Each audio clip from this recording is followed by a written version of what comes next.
Okay, bet. So we got the first type of special review that is going to be considered by the special review panel.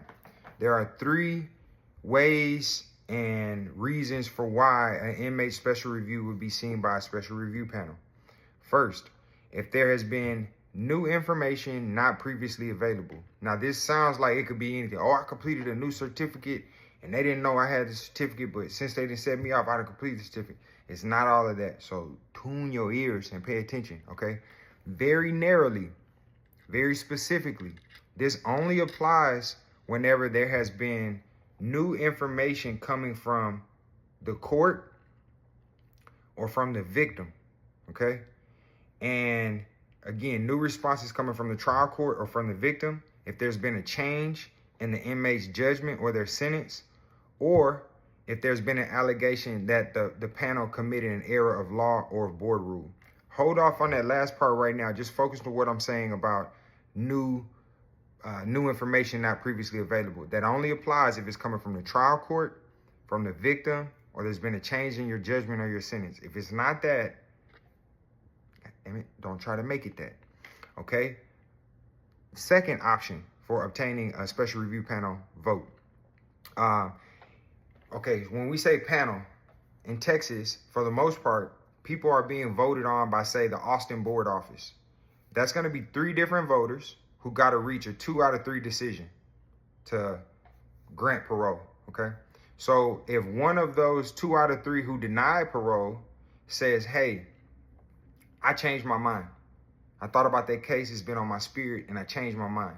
They themselves, as the voter, can say, hey, I want to raise a special review on this case because I changed my mind. I want to change the decision. That might create, where it becomes 2 out of 3 for you to be granted parole. In that case, that would be perfect. But basically, stuff coming from the court, changing your judgment, or if we have a voter on their own saying, hey, I want to change the vote. And then lastly, inmate would be entitled to a special review if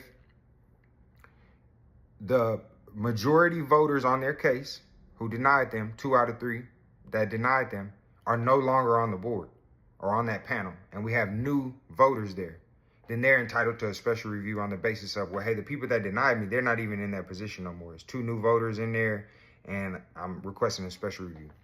So that's that. Shifting gears a little bit, what kind of power and what can the special review panel do? So they can do a few things. One, they can hold off on a vote and say, hey, we got this special review request. We're going to request that information that this person is saying has changed in their case. We're going to review it, and then we'll get back to you and make a decision.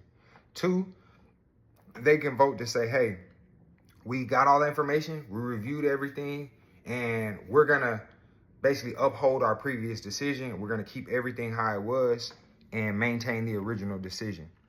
But it's not an and point, but, and this is very important, when an inmate files a special review, that can't be used against them to basically set them off for more time. So the parole board can say, hey, you were set off 3 years to 2027. We're going to keep it like that. But they can't come back and say, hey, you filed a special review. You were originally set off to 2027, but now we're going to push you to 2045 or something like that, right? They can only keep it where it was. They can't add more time to the set off. So those are special review panel cases. Next, let's get into original panel cases, the second type of special review.